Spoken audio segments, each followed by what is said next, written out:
Unwanted.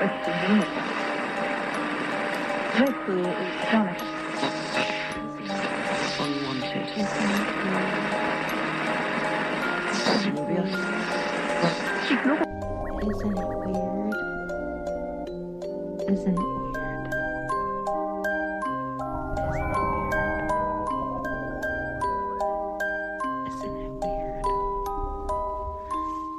Isn't it weird? Hello, weirdlings. Welcome to another episode of Isn't It Weird? It is I, Laura, and Elaine. hey, and we're your hosts for Isn't It Weird, a podcast where we deep dive into Hanson's music. Season 1, the season we're on right now, is Middle of Nowhere, and we choose our cards randomly with a via Oracle card pull. And today we have someone really special on today.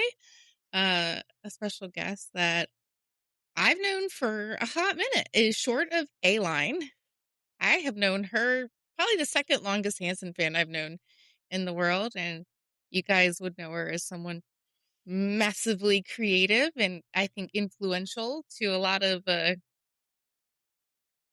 Disney ears. You see, that's one of my favorite things she's created. She's created a lot of really, really cool stuff. But our guest today is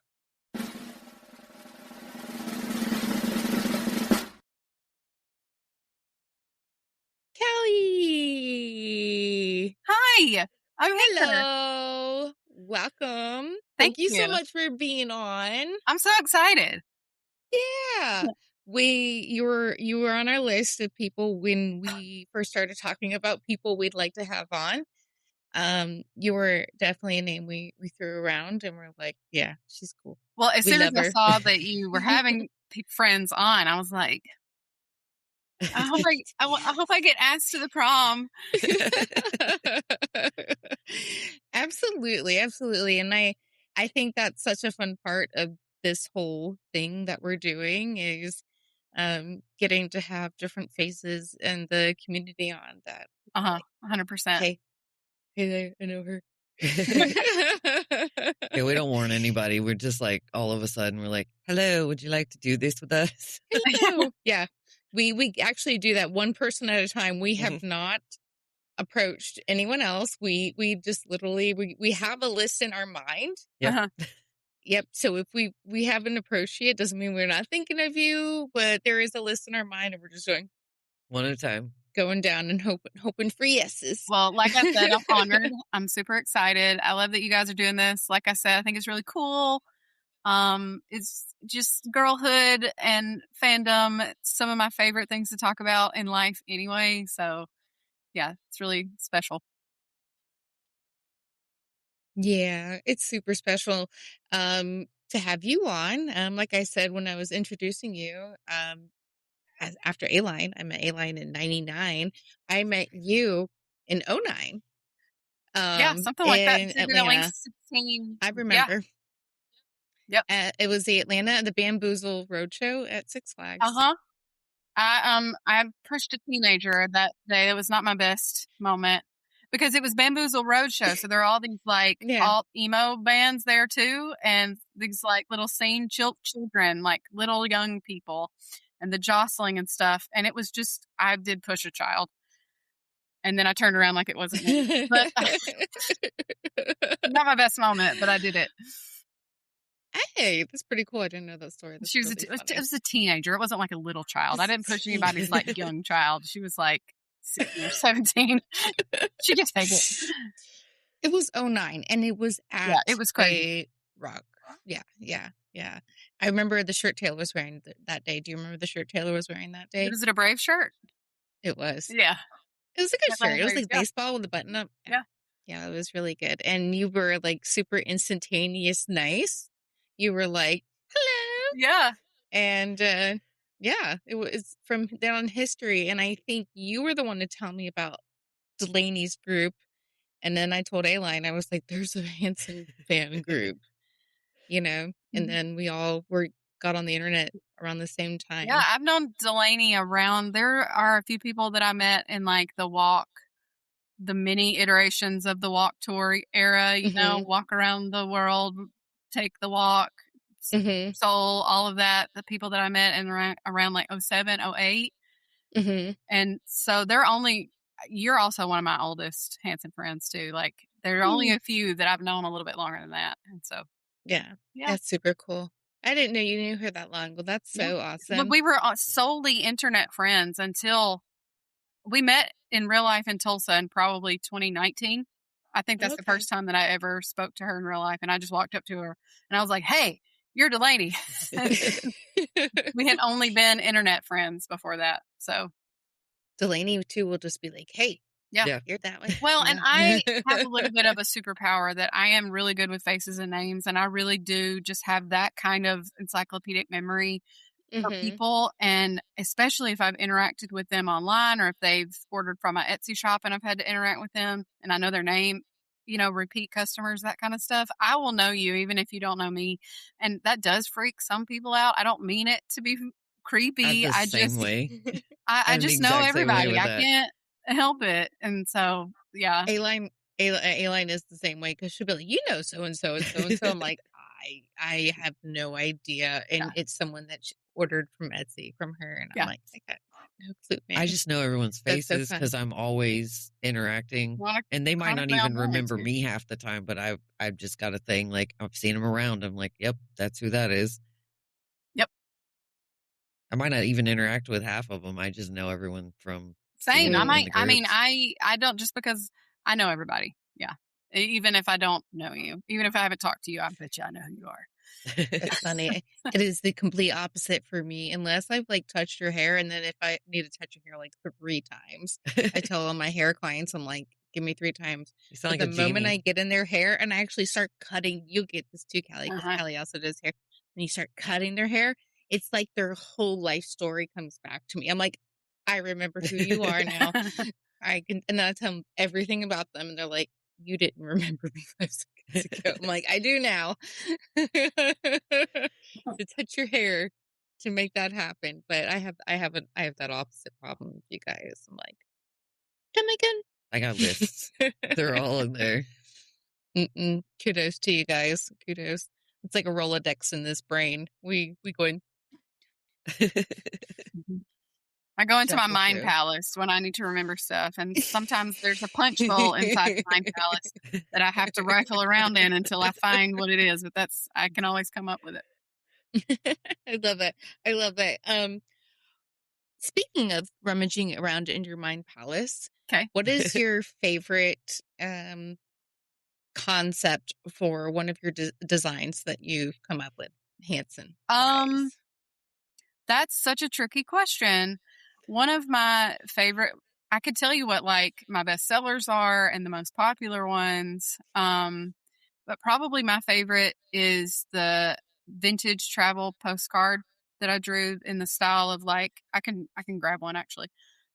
It's like the kind of mid-century style lettering, and inside each letter is like an illustration inside the letter. You know, you think about like vintage travel. And I did it around the time of Red, Green, Blue album. So each letter is a different, like I did red bud trees, and I did greener pastures, and I did blue skies. Is that what you call it? Is that what the blue was? Anyway, like a celestial, also like a throwback to street theory, you know, and some other things. So I just really love the way that turned out. I actually sold one of those postcards today. You know, I know, which is crazy because that was 4 years ago that album came out. So it's not like it's a recent product. And so I don't sell as many of them, but I sold one today and I was like, look at you, postcard, my little special. Yeah. But probably one of the most popular ones is the like minimalist faces of theirs that I drew. And I have different iterations of it because that's the Disney one that I have. It's their like minimalist faces, but like very distinct hair and shapes and glasses, and you know, so you can tell it's them, but they have the Disney ears. Yeah. And I sell a lot of those every time of this year when people are getting ready to go to Eat to the Beat. I sell those, but I've done, Isaac doesn't change. He's looked the same for 20 years. And Zach's hair changes a little bit, but not a lot, really. It gets a little shorter, but it's always the same shape, more or less. And so but Taylor is the one that changes the most, obviously, right? The length, the color, highlights. How many highlights does he have? Okay, so did I ever tell you that I gave Taylor purple Olaplex shampoo? No. Okay, all right. So this was back it was 2022 because it was during the Red, Green, Blue tour when he was bleaching his hair like the platinum era Taylor, And normally I'm very supportive of his style choices. I'm like, you do whatever you want to do with the hair, with the clothes. Just take those risks, make those choices. But his hair was, bleach is tricky. It can be damaging. It's hard to keep platinum for a long time. Like you mentioned, I'm also a licensed cosmetologist, so I have like experience, whatever. So I knew, I was like, somebody needs to help him. So, I brought the purple Olaplex.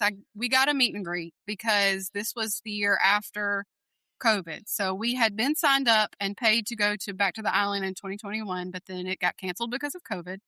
And what they did offer to all of us to replace that was offered us a free ticket to any show of our choice on the Red, Green, Blue tour and a meet and greet to make up for the meet and greet that we did not get at Back to the Island, which we all thought, we were like, that's cool, we'll take it. Happy about that. So fine. Yeah. Yes, totally worth it. And so we chose Austin. We'd had a rough experience at that venue the last time we were in Austin, so we were trying to like redeem the whole place. And so we show up to Austin. What venue was that?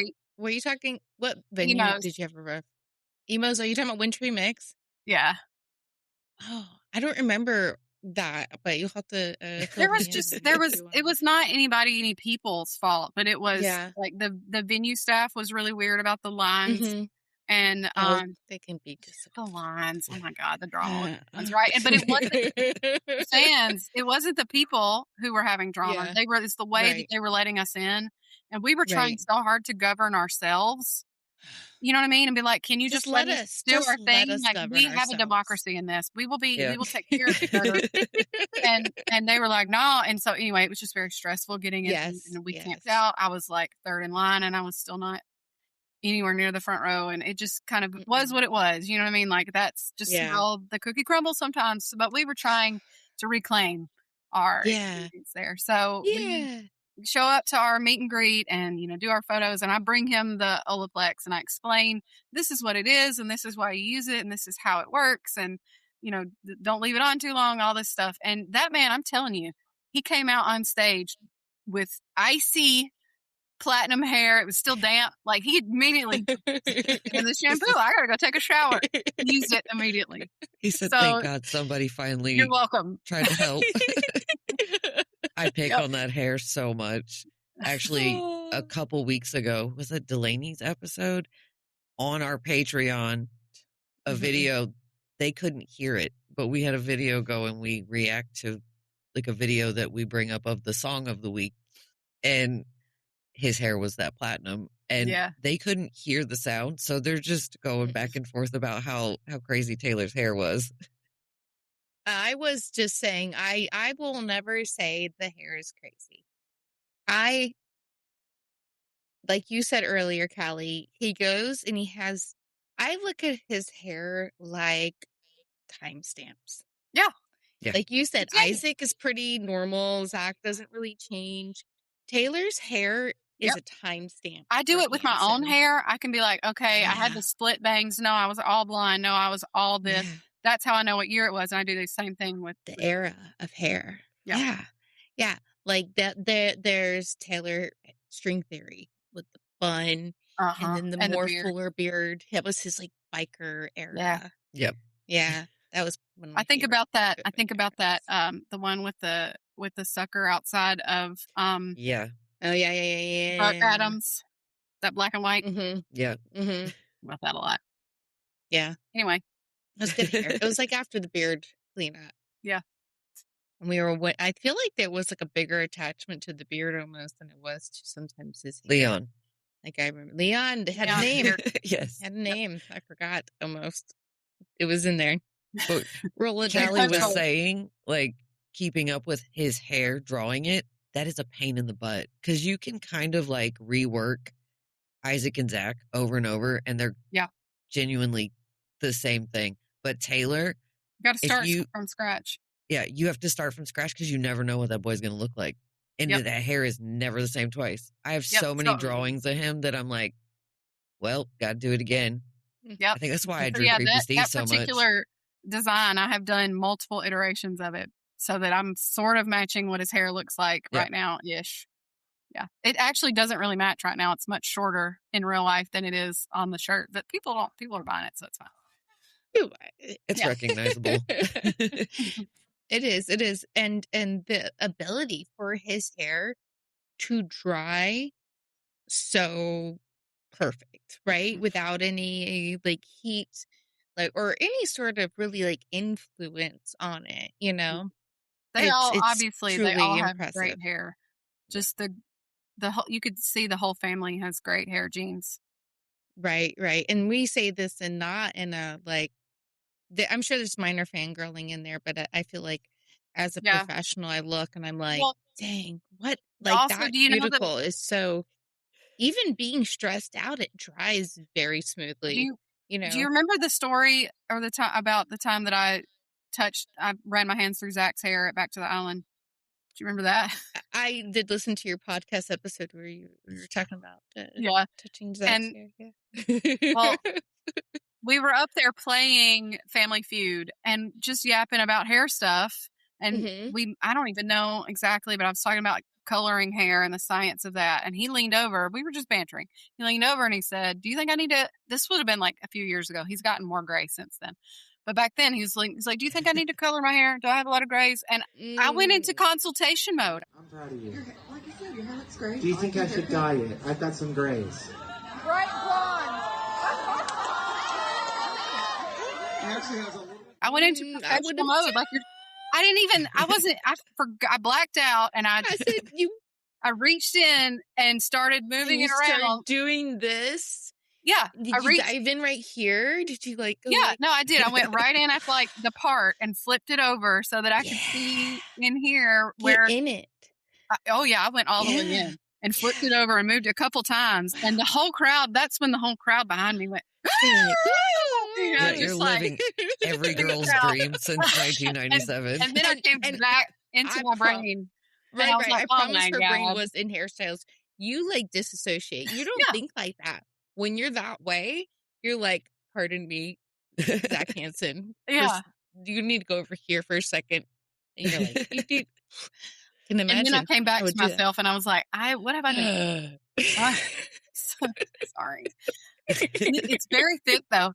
Like the texture of it is exactly what you would imagine, Laura. Like, wow. Yeah. 20 strands per cuticle, or not per cuticle, per follicle. Yeah. And it was pretty, not like greasy, but you could tell it was, I was going to ask that. Yeah, tell me about the oil. It wasn't greasy, but it was dirty. Like it was lived in. Like it felt like you'd put some texturizing powder or like dry shampoo in it.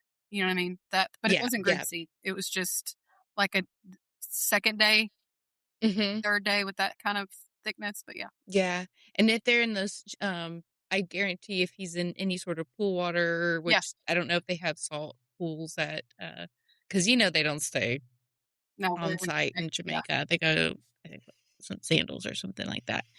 I think they have like saltwater pools, so and he probably doesn't wash it after.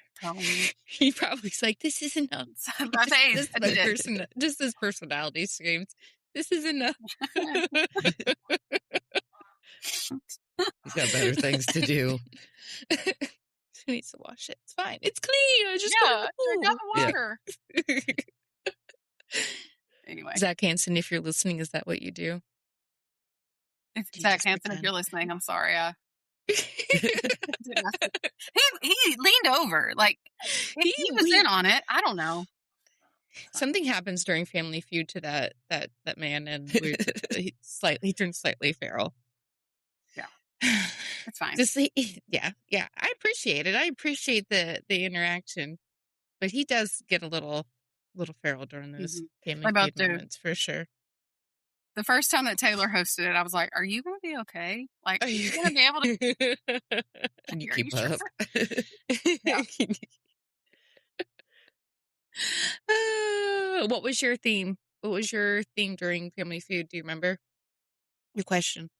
Oh no, I don't remember. There was one that was, I really don't remember. Like I blacked out of that part. I remember the banter that I had with them, the interaction, the things that I said to them. I don't remember the like questions. There was one that was about like something about animals, and the answer was like a snake or a skunk or things. Maybe one that like animals that should go extinct or that people want to get rid of, like mosquitoes. That kind of. I don't know. There was one year that we won our round. We were up there for a long time, and there was one year I don't know, but that's all I remember. All I remember is talking to them. I don't remember. I've gotten on the stage once for Family Feud, and the theme in which we won the round was things you could blow into. Yeah. Okay.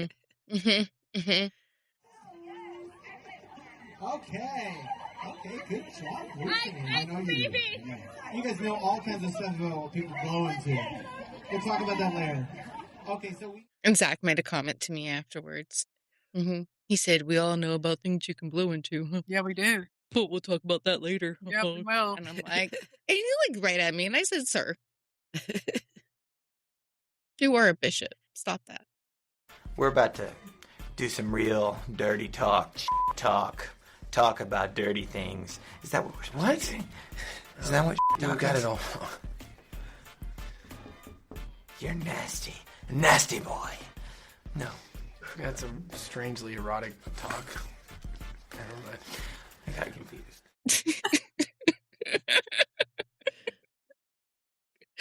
Oh, feral Zac Hanson, but he good for him. Good for you. I'm happy for you, Callie. As a fellow hairstylist, I am happy for any of us that get to get in there and get the paws in the hair.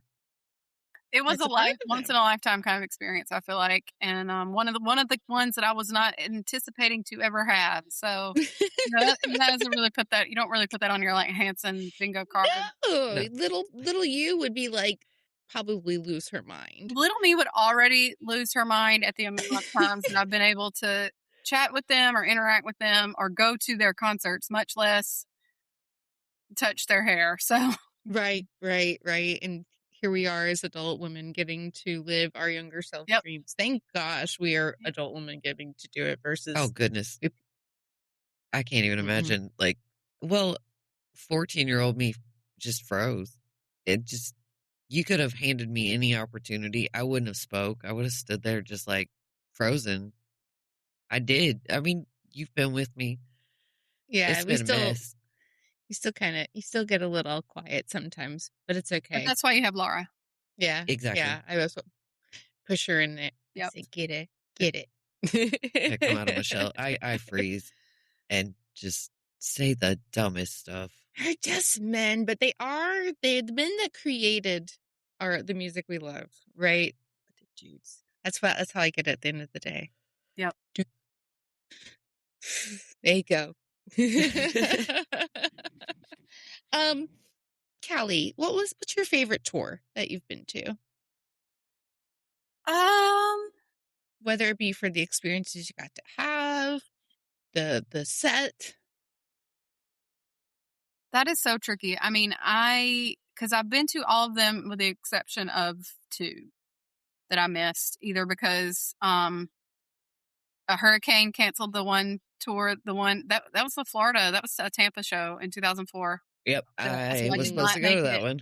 Yeah, I was supposed to go, and that was the only underneath tour ticket that I had, and so I missed that one. And I missed Roots of Rock and Roll because I had a baby. I was nursing a baby and just could not get away for 2 nights, or really just even one night. Like I couldn't. She was a newborn, so I missed that one. Okay, so during Red, Green, Blue, my best friends and I road tripped through the entire Southeast. We did like the first leg of the whole tour, did the first 5 shows, and then came back and did Austin at the end that I mentioned before. So the fact that I got to go to, that was one of the first ones that I've always traveled to a couple. You know, there back in the day in like 07, 08, you know, I did Atlanta or Birmingham. I'd have to check exactly. And then I also went to Durham and Myrtle Beach. So like that one was really fun. But this was the first one where I really was like following the band along on the road in the kind of like life. And so I got to see so many people because I traveled to so many different parts. And just like my local newspaper even did a write up on me in like the life entertainment section because they were like, fangirl, you know, like on the road. And they're like, you know, how do you afford it? I'm like, I'm in debt. Living the dream. So just that whole summer was just really special and fun because I got to spend it with my best friends and we got to go to so many places. The set list was the same every night almost, but you know, we didn't care because at that point in our enjoyment of fandom was more about being with them and making another experience every night and getting a matching tattoos on Canal Street in New Orleans at 1:00 in the morning and, you know, like getting up the next day and going to the next place. That part, my favorite. Yeah. That's awesome. What a cool story. I didn't know you did that. You'll have to share that tattoo. It's fun. What is it? It's a pansy. Oh, very cute. My face was in the way. My little box was in the way with my face. Very cute. Love pansy. Pansy's become, I mean, it is the international, it is the like Hanson flower, the flower. I think it's second to the Hanson symbol at this point. Yeah. Oh, for it's sure. symbol, Hanson symbol all on its own. Hanson symbol, rethought, revisited, always. I don't know. It's a iconic. Profound, iconic flower.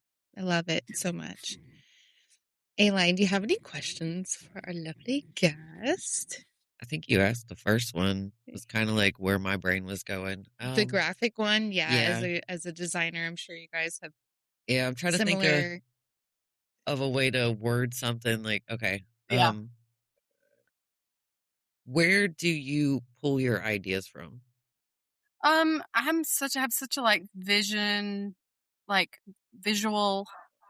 When I listen to music, I see, I you know, like it's not like synesthesia in the sense of like my literal senses blending, but like a little bit of that, you know. So like I visualize the songs as I'm hearing them and what they look like to me and the texture of them and the colors that they are.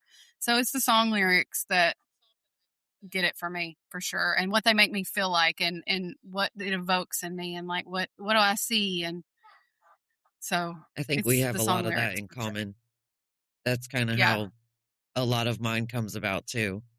I always wonder where you pull your ideas from. Mine is like kind of the same, where it's, you know, you're listening to something and you see it in your head and you got to get it out. Yep, exactly. And I mean, sometimes there's pop culture or fan references too. I know that we both have done a lot of stuff like that. That's kind of inside jokes within the fandom. Like I enjoy doing that esoteric kind of little Easter eggy inside joke kind of references that. Yeah, you got like the Taylor Swift, Taylor Hanson, Taylor's version thing. I remember standing on the beach. And Taylor Swift's Taylor's version had only come out like the fall before, like November or whatever before. And then I'm standing on the beach in January and Taylor Hanson is announcing the name of his version of the album. It's going to be called Red. And I was like, Red, Taylor's version, Taylor Hanson's version. You know, like it just hit me like a bolt out of the blue standing on the beach in Jamaica. So yeah, I had to immediately go and draw him as Taylor Swift on her album cover immediately. I love that. And I love how often I see Taylor Swift and Hanson crossover. This is the second. Did we talk about her last week or the week before? It was last week. Okay. Art and Bot Blood. Yeah. Oh, yeah. We decided that Bot Blood was like glitter orange. You know how her inner goo is that and sparkly bejeweled blue goo. Ours is orange with like the sparkly goo, you know, like if you were to. I endorse that. Yeah. Orange, sure. and Orange glitter yellow. glue. Little flecks of yellow, little sparkle in there. Yeah, totally. That's our inner Hanson fan blood. Absolutely. Well, I love how Hanson has the capability to bring out the creative process in many fans, such as you, both of you guys, and in the way this podcast, and without their presence and their influence in our lives as fans, I mean, literally throughout our whole lives, I mean, the life would be a lot boring. I've been drawing them, and like my entire life. I have art from 1997 where I was drawing stuff from their songs. One of my kids found a sketchbook from the late 90s where I was not good at watercolor because I was a child, but I was like drawing the train from the runaway train from Weird, and like Fly the Wings of an Eagle. Like I painted, a bird flying, all these lyrics. I was doing it. I've been doing it this entire time. Like, so they've always been inspiring me in that way. Oh, I love that. That's so cool. Have you ever considered releasing any of that artwork, like on shirts or on cards? I mean, it's not good, but there's something nostalgic about that. You know, I mean, maybe I could. I think that'd be really fun. Maybe I could. She made me redraw I used to draw them as Muppet characters way back, and she got me to redraw them. There's stickers in my shop of those. I think the only person that gets it is Laura. Ron, did you ever copy did you ever copy Zach's art style with like the big head and the cheeks, that he would draw like in the Mo era with the big eyes? Did you ever recreate any of those? Because I would do that all the time. Like Mo Man or whatever. You know what I'm talking about? Like but he had multiple drawings that he would do in that style, and I'd be like, I can do that, and I'd redraw them all the time. I didn't believe I could draw until somewhat recently, but back when I was in my early 20s, it was about when I started drawing, and what I would draw was kind of inspired by Homestar Runner. Oddly enough, that's where the idea of the Muppet styled ones came from. But mine, I don't know if they really would be influenced by like Zach's, because mine have these gigantic eyeballs and this little tiny face. They look like little turtles to me, like turtle heads. And then they got these little bodies. They're very goofy. Muppet-esque. Yeah. And it was always like you were talking about your Disney shirts. It was always like their hair, and like Isaac's had braces. Zach had like two giant front teeth. Yeah. They all had their instruments. It was very goofy. No, I love that. Fun. I love that. I'd love to see some of that old artwork at some point. That would be very cool. Maybe we can share it with people if you're interested. Guys. Yeah, I will. That would be very cool. Yeah, I love it. I can't do any of that stuff, so I love seeing you guys do it. Well, you both, like, for me personally, Callie, I gave you, when I was making my salon 6 years ago, I was like, hey, can you make this statue into a stag for me?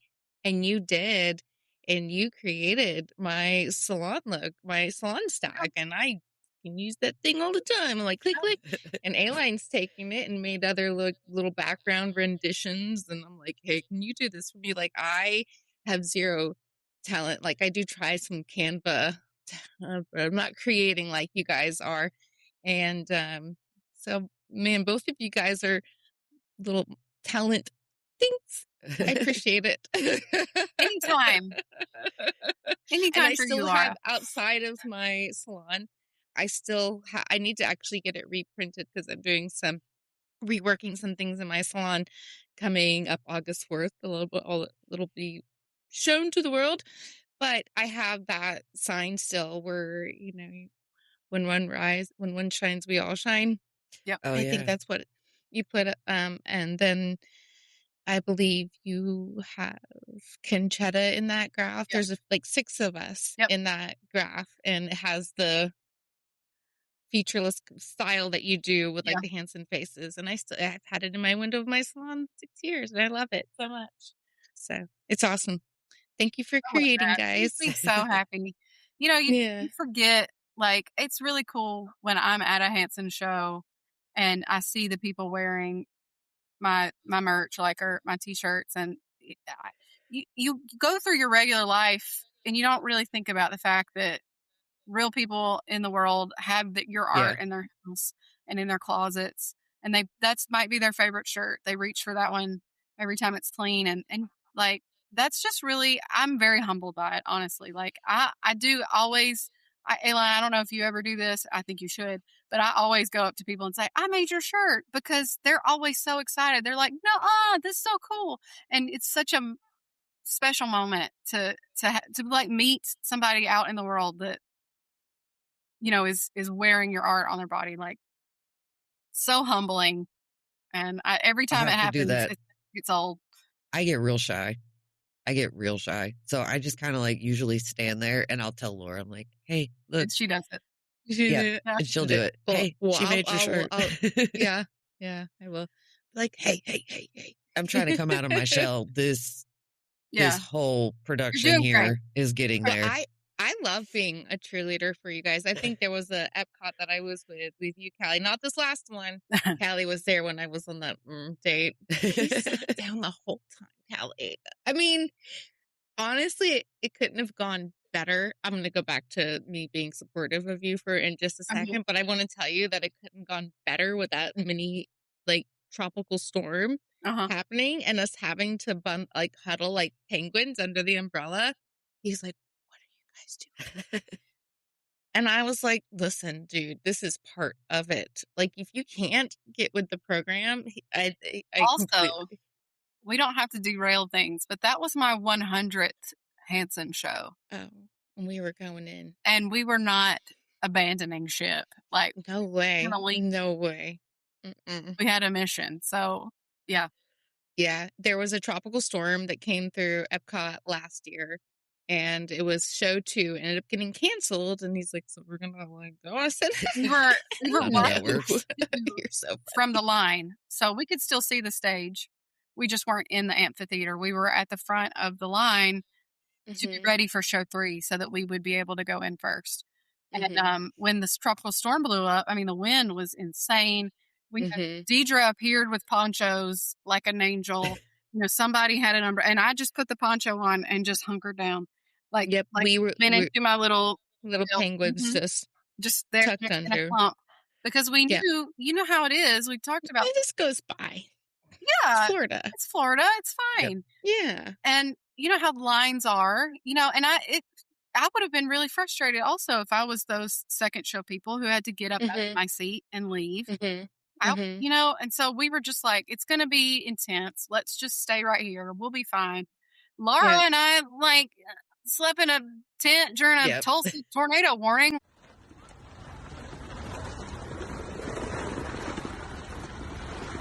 I'm so glad to hear that.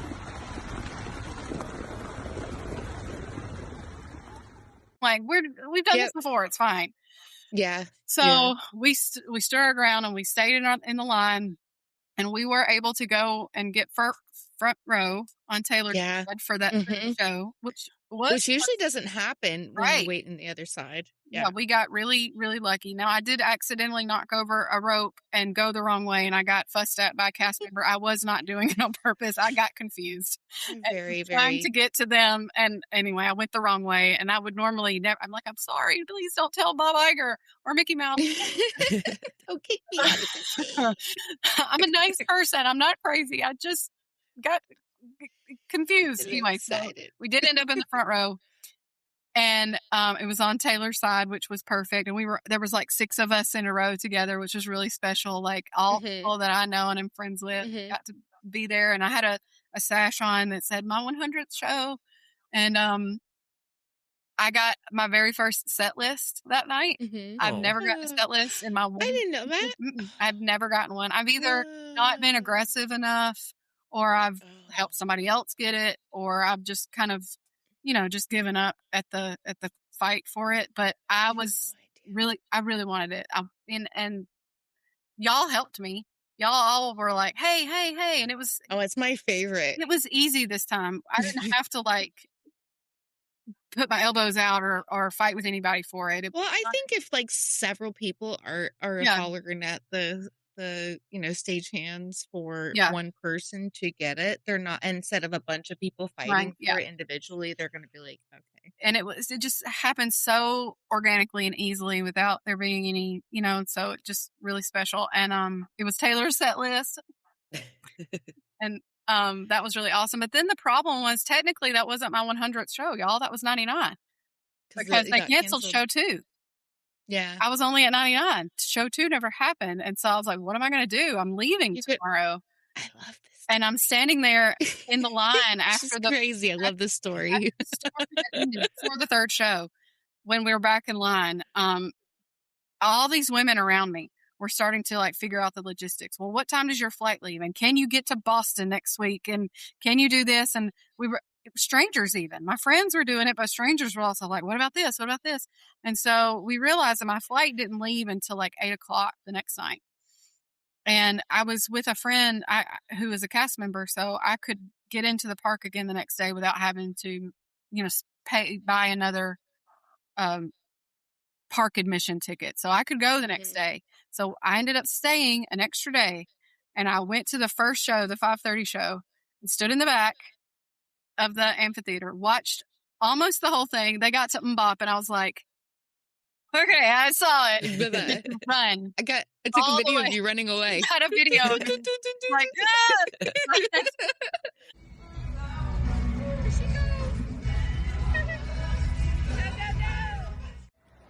We're leaving the park. We're leaving Epcot. It's 6:06. We stayed for my 100th Hanson show, and now we're running to the. We're 10 minutes, 6 o'clock. This is a real big park, y'all. Now we're running to the parking lot. We'll see if we make it.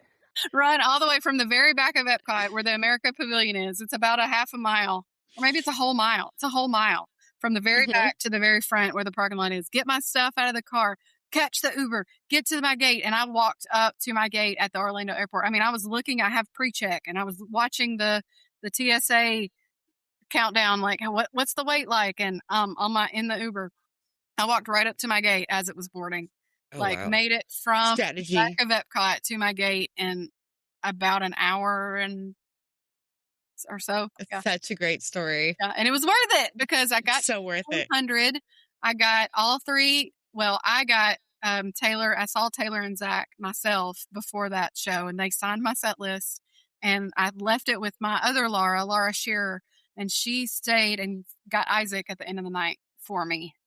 So all 3 of them signed my 100th show set list, and I did not lose my passport, and I did not miss my flight. And so you could do anything you put your mind to. You can dream it, you can do it. I will succeed because I am insane. That's the kind of quality people we want on this show to be guests. Tell us your stories. It was one of my favorite stories because it, like I said, it just all worked out so beautifully, and it doesn't always happen like that. I've had so many rough experiences, and so that was just really special. Like, we did it. Like, I didn't get any selfies with him because I didn't push for it. I wanted the set list sign more than, and I try to pick one or two. There's goals and objectives. Different thing at Disney, and so I just had to. I guess that could have made it even better if I had gotten a selfie, but I was so happy. Who needs camera proof? You have the set list. Exactly.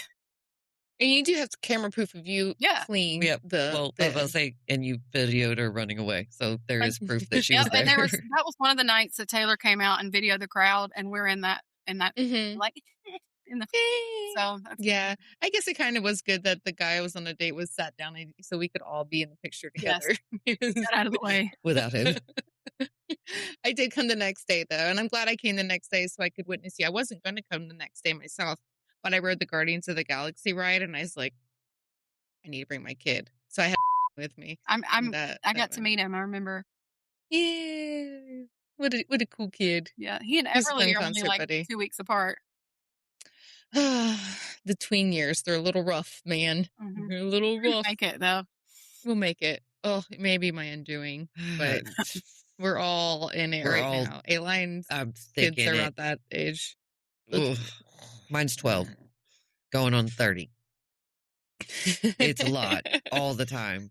And her poor little 9-year-old sister is like the butt end of all of it. All the time. It's just like, come on, please get along. Please get along. I tell them all the time, like, one day I'm not going to be here, but y'all are always going to have each other. Be nice. Please be nice to each other. Love each other, because it's all you're going to have one day.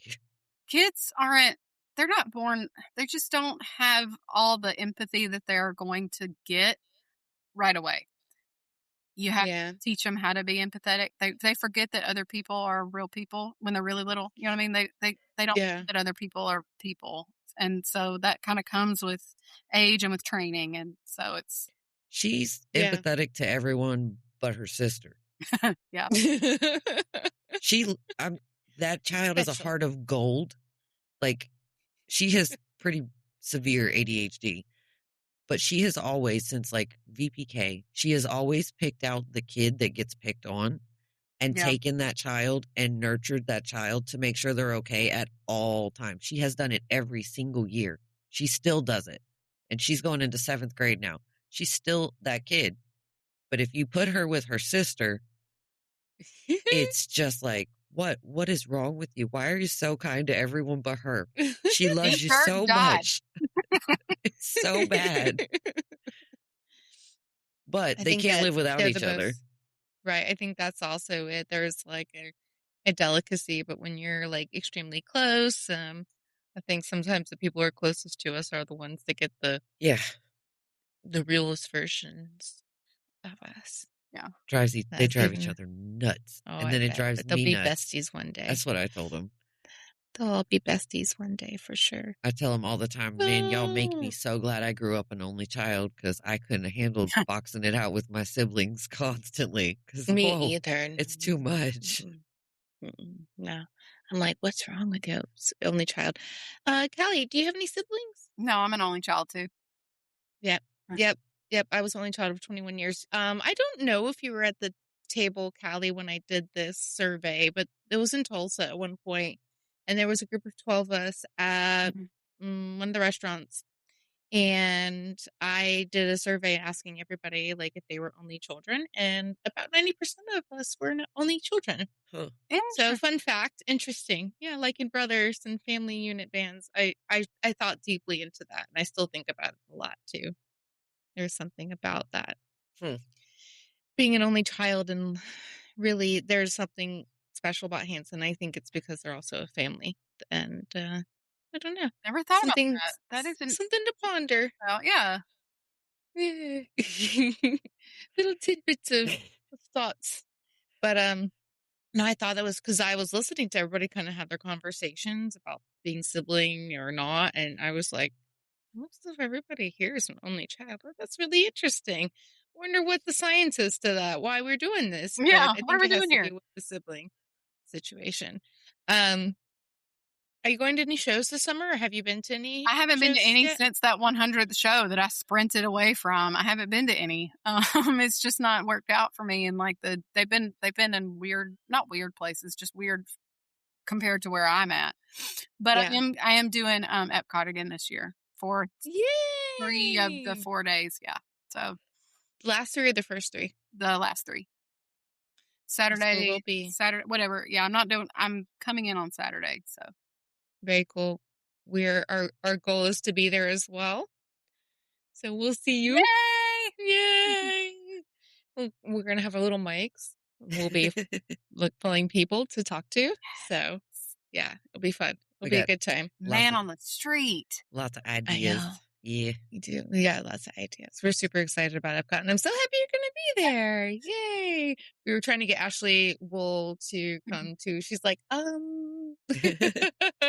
think she wanted to, but August is going to be miserable. I've been to Disney in a lot of different. I mean, I'm from Alabama. Our weather is honestly not that different from the Panhandle or the Central Florida. Like we do get colder here in the winter, but like our summers are swampy. Like it's pretty tropical. You know what I mean? It's extremely cold. It's extremely hot.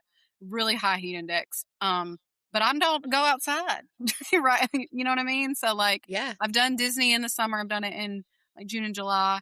But I've never done it in August. So, we'll just hydrate. Just do the best we can. Absolutely. Hydrate, sunscreen. Yeah. Yes. Yep. Yeah. We'll be all right. And there's lots of different buildings and things to hide hide in. in and go into in between. I think that's one of the coolest parts of the Epcot experience of going to see Hanson is, first off, I think because they let you out and in and out. Yes, there's a system if you want to be stringent, but it's also super casual, like where you can walk all day and just catch a seat. Stand in Pretty the back. easy. Yeah. Yeah, that's a good one. I think we all did that for the first one. We were all scoping it out and like, where we go? It's a good time. Well, we look forward to seeing you there. And I would like to have gone to more of them, especially since they announced so many more than we even thought that they were going to be doing, right? What a break. Worst break ever. Scoundrels. Right.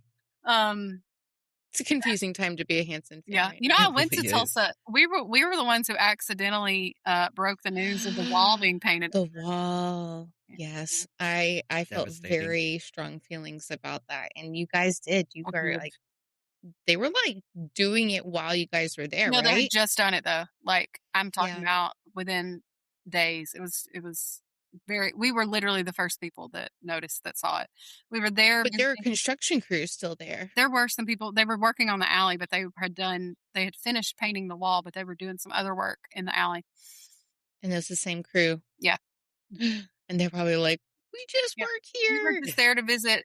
My friend Twyla lives in Tulsa. We were doing family Christmas.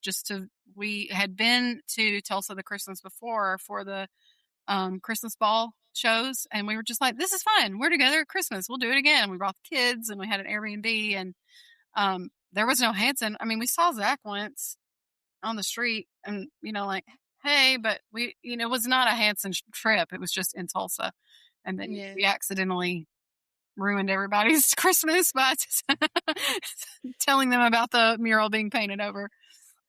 Most people didn't believe it. They were like, it's AI. We're like, brother, I'm staring at it right now. Like I'm touching it. It's gone. No, it's gone. Ugh. What a surreal experience. Like when you first walked up, we stopped describe that? Not to like quote a Hanson song, but it like stopped us in our tracks. Like we were just like, wait, just shocked. Right. Yeah. And we were on the street side, like the Ida Red, Antoinette side, not the alley side. And we saw it first. So it was from a distance, it's down at the end, and we were out here on the street. And I was honestly in my feelings about it. And I was like, I don't want to go over there. I don't want to go back there. Everybody else did. They had wanted to get, that's where the pictures that we posted were taken from, was that alley near the back door. And I was like, I don't want to go over there. I'm in my feelings. I don't want to talk about it. I just stayed out on the sidewalk outside the gate, like with my kids, and let them go investigate. I can imagine. Wow. I didn't like you bringing that up. You guys, that's crazy. You were the breaking whistleblowers, news, the whistleblowers on the wall. Gosh. I mean, and that really thing online. Then they're swirling like, what's going to happen, and what does it mean? And then it just kind of took on its own like game of telephone, like that. And because obviously, who knows what their dynamic is or what their plans really are, but they're obviously still playing shows together and spinning around on the stage and doing their thing, so like their shows, everything's okay, ish, okay enough, right? Right. So I think last week I said 3CG is still a concept and idea. It's just right now it's not in a physical location place. I feel like it lives on in our hearts regardless. and I'm sure that they're producing and still using it in a way. Like it is still their company. Still a legal entity. Yeah. Yeah. It just doesn't have a brick and mortar that it's operating out of. Fine. Whatever it is, it'll be fine. Yeah. Because I will succeed because I am insane, right? That's my Delulu talking. Whatever it is, it'll be fine. And I don't know about you guys, but as a fan, I want them to do what they want to do. Yeah, me too. At the end of the day. I just want them to make the choices that are best for their hearts. We have one life we get to live, unless reincarnation, blah, blah, blah. But this particular life, they made a band with each other. And I want them to feel good about that because, excuse me, I think something very true is you can tell when it's not. You can tell when they're not vibing. And that's not quality and that's not content. So we want them to feel their best. So yeah, whatever stage 100%. of life that is for them. I support you. California Taylor. It's the same way. I don't feel like they owe me anything. Like the only thing they owe me is to play a show of which I have purchased a ticket to. And you know what I mean? And if they don't do that, then I guess they owe me a refund. I don't know, but that's it. That's all. Or a meet and greet on another tour. Or a meet and greet on another tour after they cancel my Back to the Island. But other than that, they don't owe me anything. They can do whatever they want. Right. I agree. I'm just vibing along with whatever's going on. Yeah, whatever. And we're so lucky to get to partake in their art. And what if they want to repeat a set over and over and over again, if that's where they feel the strongest and confident. You know what? I know all the words. So me too. Yes. You just know the and all my friends are here. So I don't want to go home. Who cares? I love that. Well, speaking of their lovely music, I would say, well, actually, first, before I get into that, A-Line. Yes. Do we have any Hanson hotline? We have one. Calls? Okay. One. Let's listen. Okay.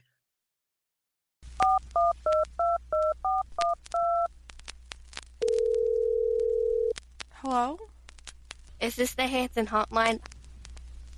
I've got a story to tell you. You have one saved message. To listen to your message, press 1.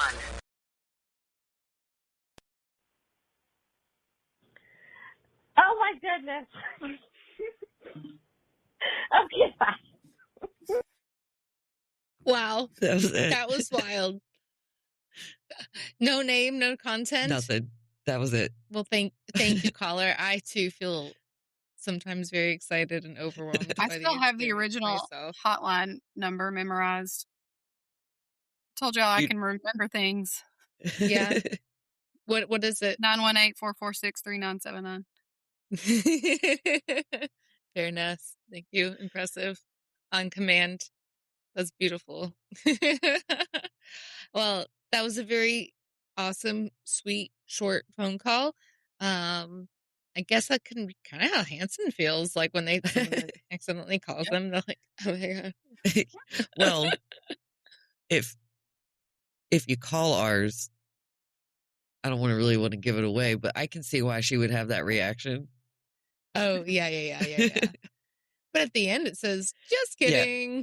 I can see why, like, at first, it's like, oh, wait a minute, because surprise. Yeah.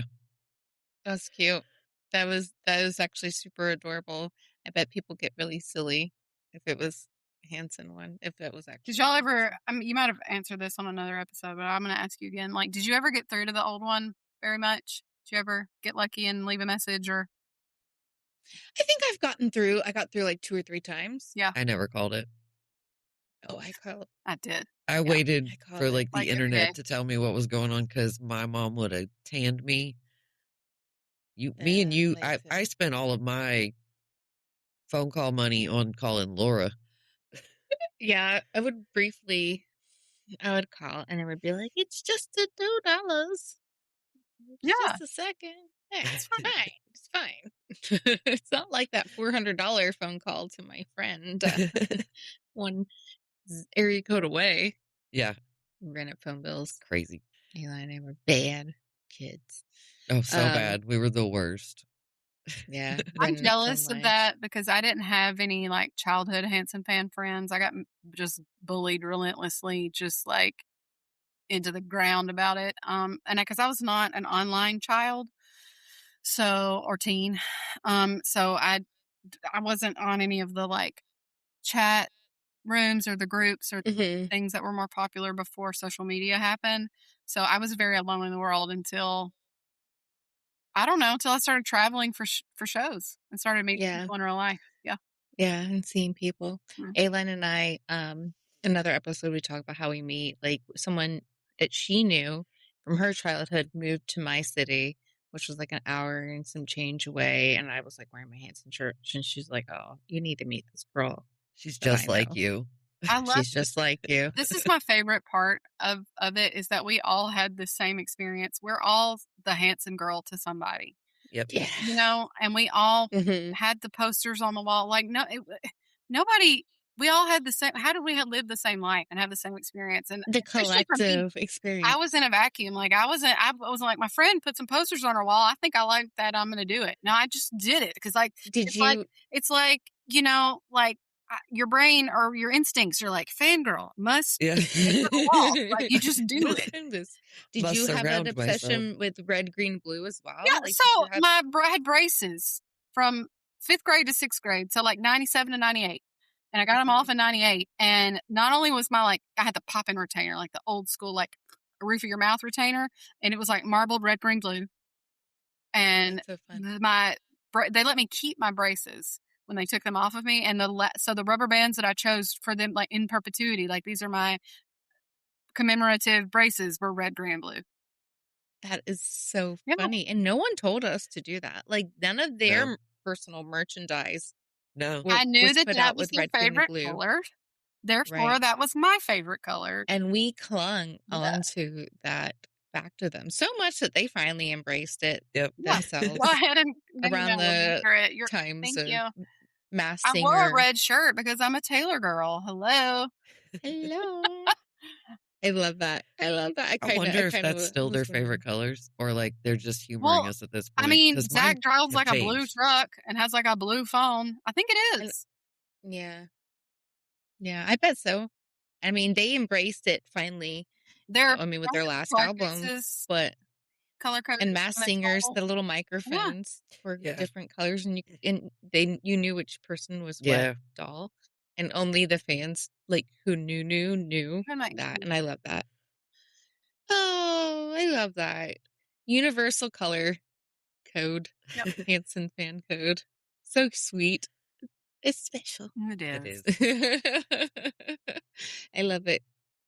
Well, leading us to the next part, the main part, I guess. But this was awesome. But it has even more awesomeness to come, and this is where we pick our card and the song I hope we get or theme we're going to talk about. I hope we get a good one.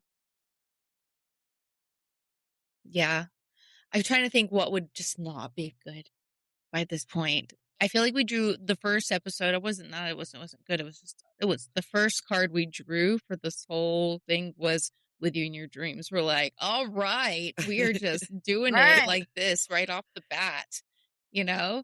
And not that it's not a good card. It's just a heavy card. It's a heavy song. Yeah. And, but the first 2 episodes were kind of like, oh, they were heavy. Yeah. Yeah. And then, we've had some moments. So, how we like to do it, I'll be drawing it. So I'm going to shuffle. Okay. And you just tell me when to stop, and whatever's the card on the front will be the card we choose. Okay. So this is for you, girlfriend. Okay, stop. Today's card is... Are you ready? Because you talked about it already. Okay, good. What is it? Thinking of you. Yes. In your drawing.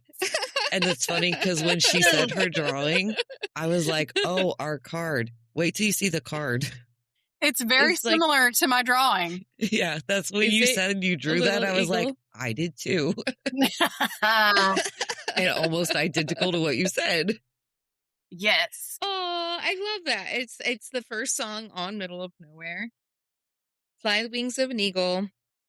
Glide along with the wind. Those first chords, when it starts, activate something in me. Yes. Every single time. Yeah.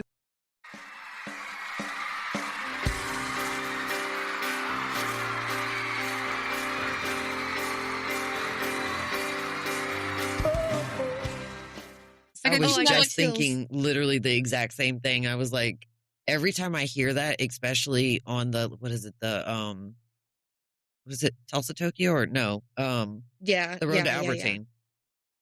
When the road... It's It's Tulsa Tokyo in the beginning. I thought Tulsa Tokyo started out with the screaming, which does the same effect to me. I thought it was the Road to Albertine, though, that has like the, I don't know, whichever it is. It has like the Zach's little drum shimmer that starts it. And then it's just like goosebumps. And I'm a full-grown woman at this point. Yep, it doesn't matter. Same reaction.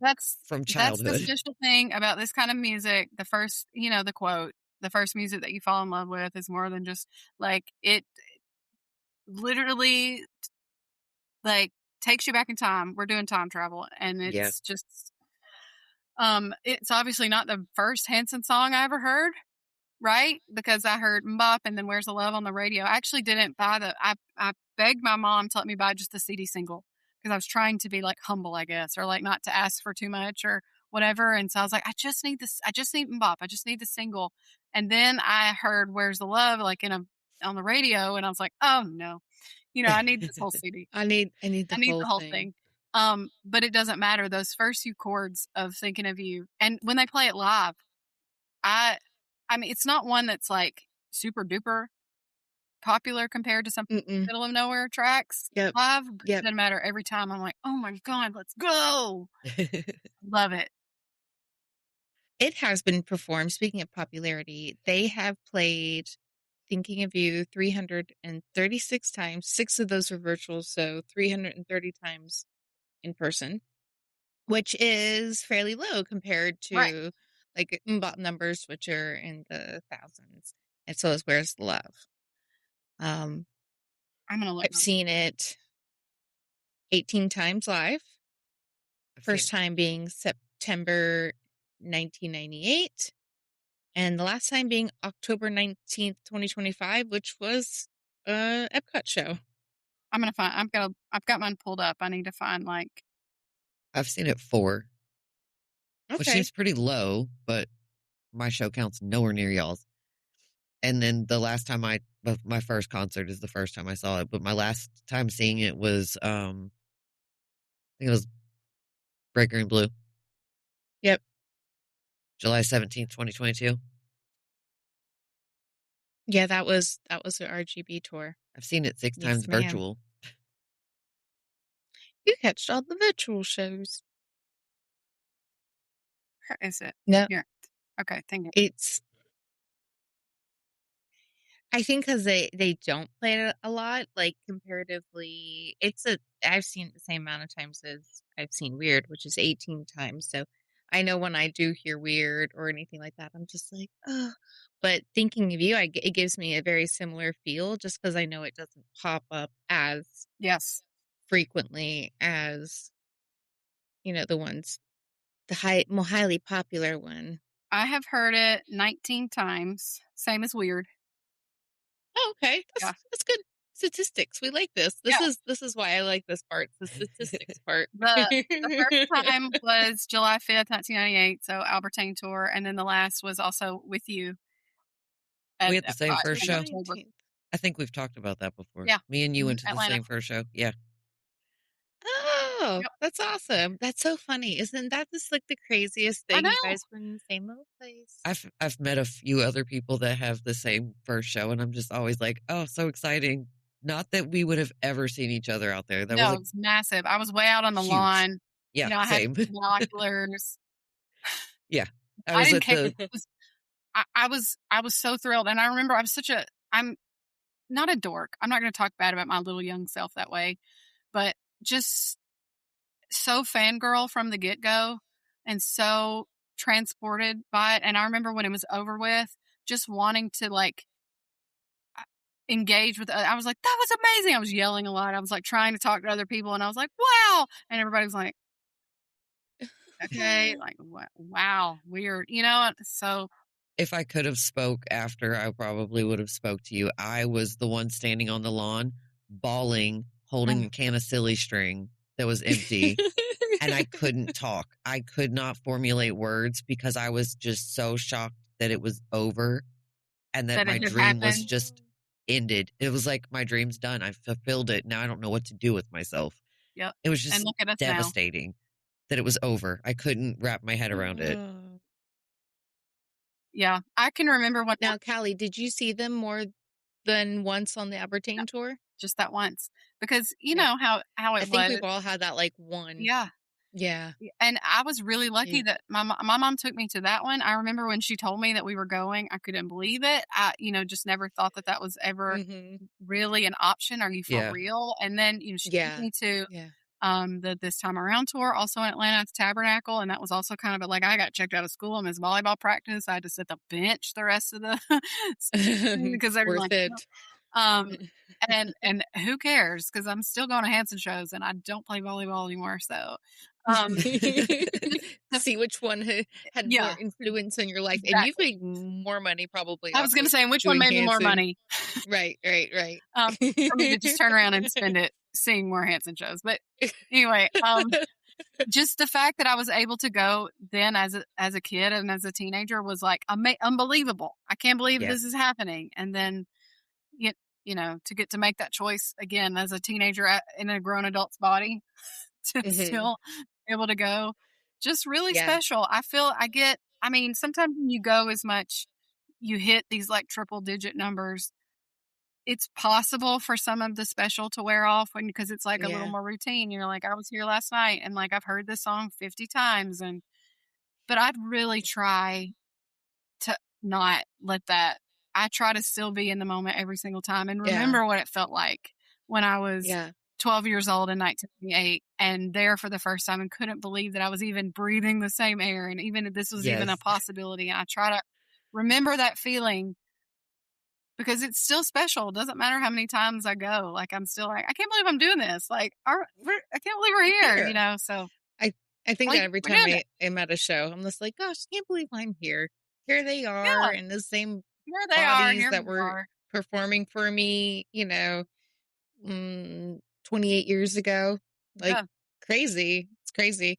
But I was just thinking, I was like, oh, you guys were at, like, you guys were at your first shows together and we were at our last shows together. Like, may not like known each other then, but that's just like the cool web of being a Hanson fan that we all get to share this collective experience together, especially that. Like I said, fandom and girlhood, could talk about it ad nauseum just all day long. It's my favorite.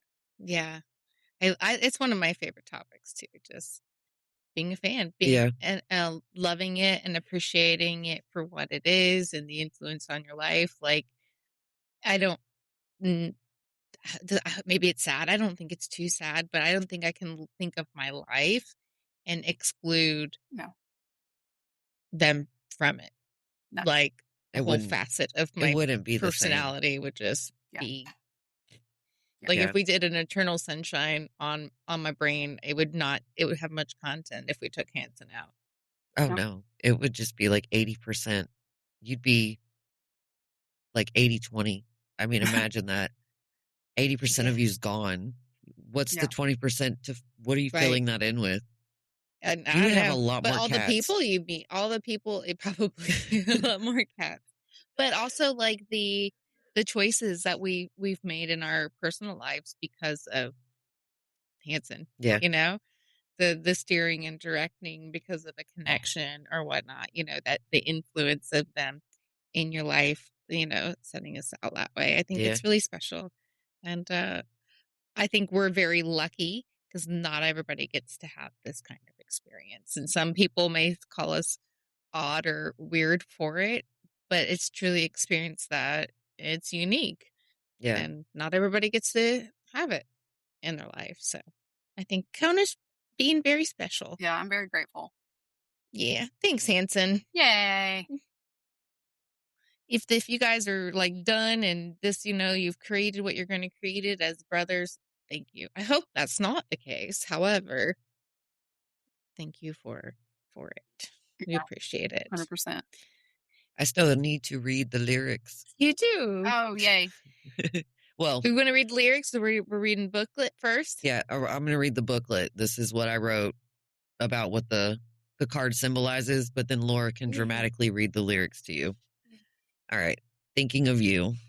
No matter how high, I'll be thinking of you the whole time. Spread your wings and fly. No matter the obstacle, there's always a way around it. Take a leap of faith. Risk is always greater than regret. The keywords are thinking of someone, beginnings, carrying heavy emotions, keeping someone out, freedom, clear skies, anticipation, gliding along, wings, feathers, in love, floating in the clouds, new love, and new excitement. And if it's a yes or a no question, it's yes, but don't let your judgment be clouded. Love it. Very cool. I love that so much. Looking at it from a card perspective, I always did feel the song had carrying a very heavy emotion to it. There is a certain I don't know, maybe that the whole Middle Nowhere album has a little bit of weight to all their songs, but it also felt like there was a weight, but it was like I'm gonna think of you the whole time. Like I got you, in this part. It's super, super cool, super special. And speaking of dramatically reading, first song. This is Zac Mans that Callie was talking about. For those not familiar with the Middle of Nowhere, there's little Zac dudes in there. People. Zac people. Thinking of you. Have you ever stood outside a picket fence? You can see through, but you can't get to the inside. You sit there and wait. I look at you and anticipate what we could be and what we could do. Fly the wings of an eagle, glide along with the wind. No matter how high, I'll be thinking of you the whole time. Fly with the wings of an eagle, glide along with the wind. No matter how high, I'll be thinking of you the whole time. I'm carrying this heavy load. I don't know what to do. The only thing that I know is I'm in love with you. The only thing I know is that I'm in love with you. Oh, I repeated that line because sometimes I get dyslexia. That's okay. Fly the wings of an eagle. No matter how high, I'll be thinking of you. Repeat chorus. No matter how high, no matter how low, I'll be thinking of you. No matter what I do, no matter where I go, I'll be thinking of you. You'll be on my mind all the time. You'll be on my mind all the time. You'll be on my mind. You'll be on my mind. I'll be thinking of you the whole time. Thinking of you the whole time. I love any song that's got such a good one in the way it ends and softens. Will you repeat that, please, ma'am? I can. I was just saying that I love any song when it's live that has like good audience participation. And as like a fandom that has been doing it for so long, like most songs have something, but Thinking of You is really fun because we get to do the, oh yeah, like that's our part. No, yeah. I love that. And I love the drums towards the bridge where we're like, boom, boom, boom. We get to, boom, boom, boom. I love any of those. Yeah. Like, we're we just decided this is what we do here. Yeah. We talked about that last week. That last week. We're like how there is like we just have motions and routines and we all just do it naturally. It just comes out of us. We're all sharing this collective brain. Tell you to do it. We must follow it. But yeah, I think that's probably one of those more special things about this song. That and it's the intro song to Middle of Nowhere. It's like when you first brought that CD, that orange CD home, and you popped it in and you hit play. I got chills. Just like that's it. Clear. Yep. Yeah, that's the song.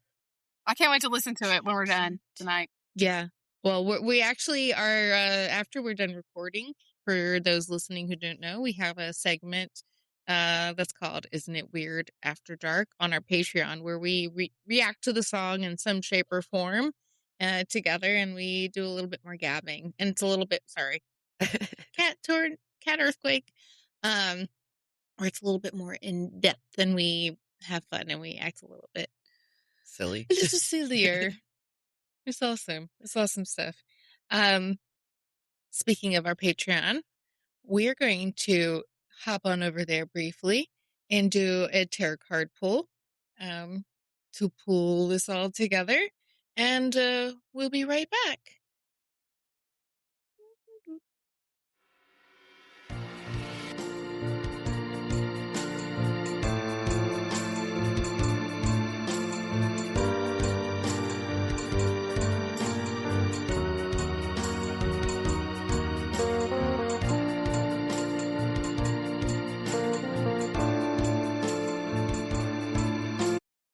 Welcome back, everyone.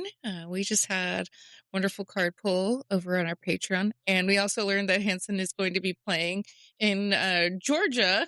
Close to all of us. Close to all of us. Hot off the presses, we realized it's a 3-hour drive from pretty much all of us.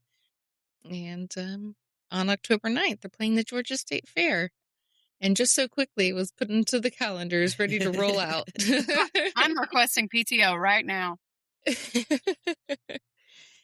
And I am going to tell my clients they will be okay. Well, ask myself for some PTO. There you go. Hey, what's up? I love a state fair show.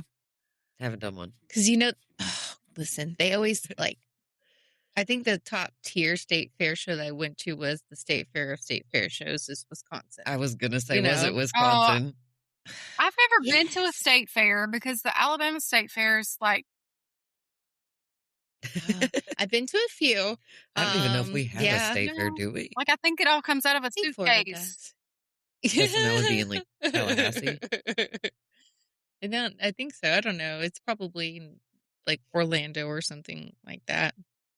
But the top one was the Wisconsin State Fair, and the lineup, their opening acts.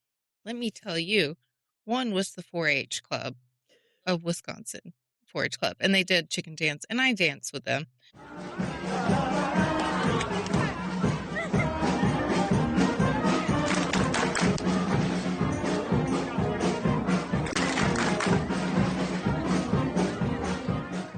100%. It was one of the top moments of waiting for Hanson to come on. There was a dancing group, and then there were other people lining up the day that Hanson performed, and I did not recognize these people who were like lining up along with us. I was like, well, this is here. We knew Hanson was really the only like musical act. And then these guys started coming up, are you here for Joey Chestnut? Are you here for Joey Chestnut? And he's a world-renowned fast food eater. The hot dog. Fast. Hot dog guy. Yeah. Right. There was a freaking cheese curd eating competition. Joey Chestnut. Gideon, you have to finish the bowl before moving on to the next. And I had front row for it. Just cheese curd. Good for Joey. My stomach would never survive that. It was crazy. I was just wildest opening an act for Hanson ever. Cheese curd eating contest.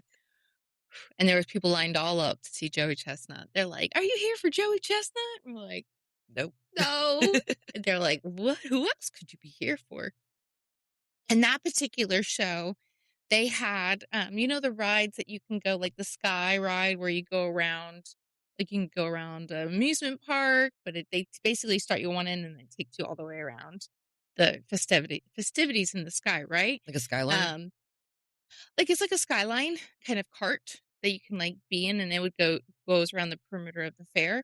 In Wisconsin, it went over the stage at one point, and they stopped the cars over the stage when Hanson was playing Bop, and there were people like dangling up from their seats, and they're like dancing. It was very, very cool. That's a fun way to experience. Listen, if I wasn't here, I'd be up there. I wish I was up there. You can float in the ocean and listen to a Hanson song. You can dangle from a sky bucket and listen to a Hanson song. Roller coaster.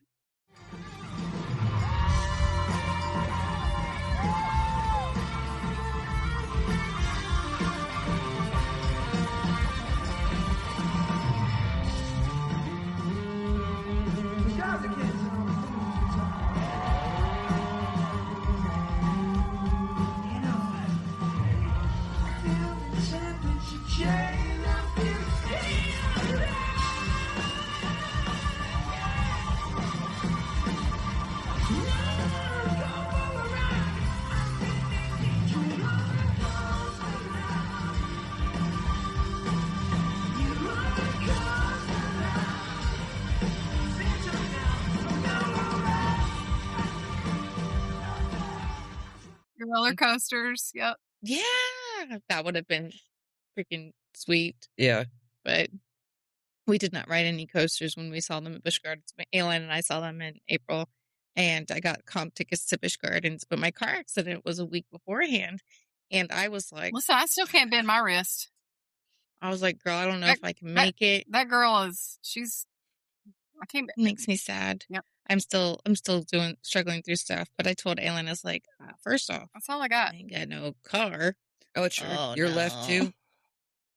It's my left. I'm right-handed, but it's my left hand.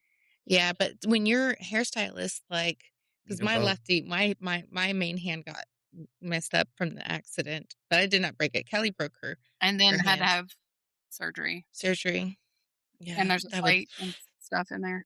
Yeah, crazy. I can do hair still. The hardest part was actually shampooing to get and like that, and to like cup around the ear and stuff. That hurt a lot at first. But I can cut. I can even round brush. It doesn't feel good, but I can do it. That's the only things that are a little tricky. But I was paying somebody like by service for what fresh out of school. I was like, you do my shampoos, you do this. I was offloading stuff that I was like, my energy is better stored in other places. But the day of the show came, and we were texting about the night before, and I told her, I was like, I feel like shit. It was like only 5 days after, and I was like, I really don't know if I should even go, but we had tickets, which we did not pay for. So I was like, in the morning I woke up and I had got my rental car the day before, and I was like, well, here's the tea. I'm going to be miserable here. Might as well. Or I'm going to be miserable there. Hanson. Yeah, that was it. I actually sat down for a few of the shows because, I don't know. I was never in a car accident before this, but I've never been hurt like this. I've never had an injury. It wears your body out. You're just like exhausted. I did fly to Las Vegas 5 days after I broke my wrist, though. Like in a splint, in a sling, before surgery. Like it was between the break and the surgery. I was like, can I still go to Vegas? And they were like, I mean, I guess. So great. Okay. Go for it. I'll see you when I get back. Yeah. Yeah, it's crazy. But yeah, Ayla and I were there. I sat for shows, and she clapped with me because I couldn't clap. So I can't clap again. Songs. I couldn't do that for a long time. So I have to tell myself I am getting better. I can't bend it, but there are little things that are getting. You can bend it this way. Yeah. The physical therapy is the best part, but also the most boring. Well, my insurance only covered 20 visits, and that's over. So now I'm just keep repeating it. Yeah. Yeah. Same when I broke my foot and had to have surgery. That was it. Like I only had like a certain, I think probably similar amount of appointments. And then the rest of it was just memory from what we were doing before. But it does get better. Sometimes when it's cold, it's annoying.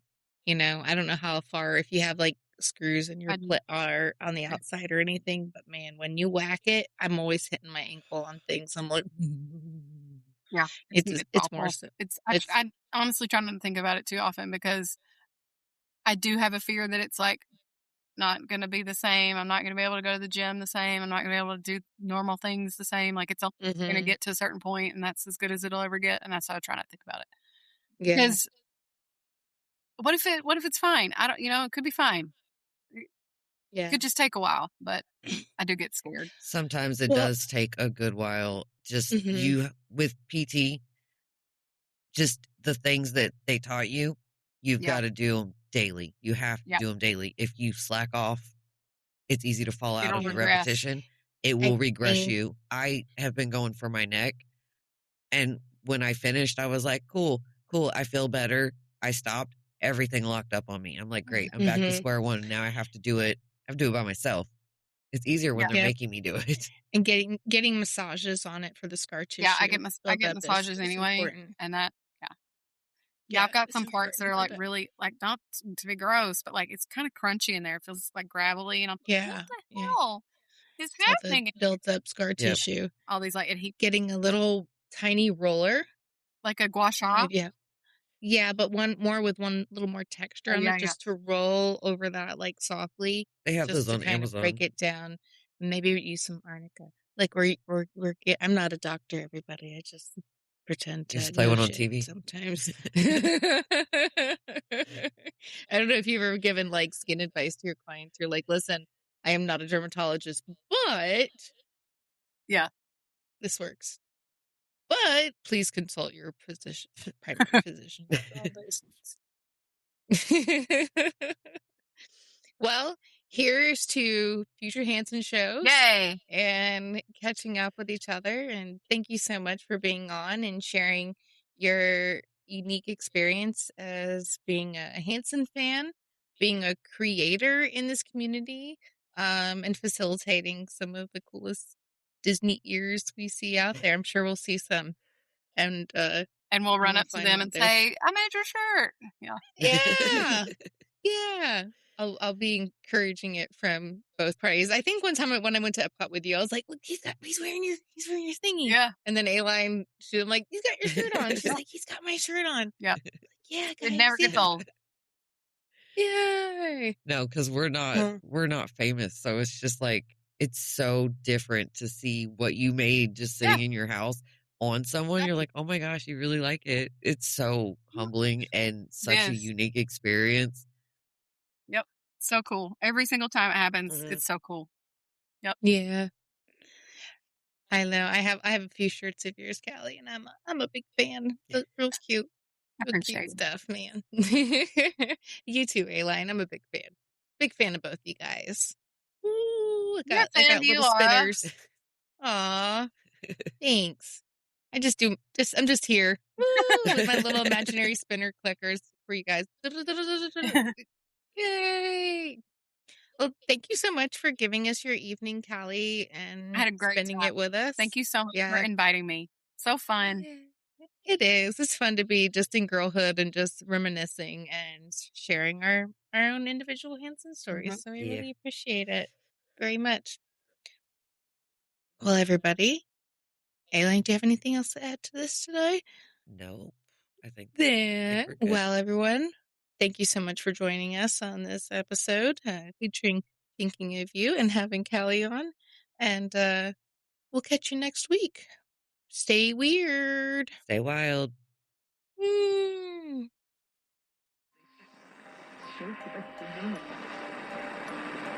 Hopefully it's astonished.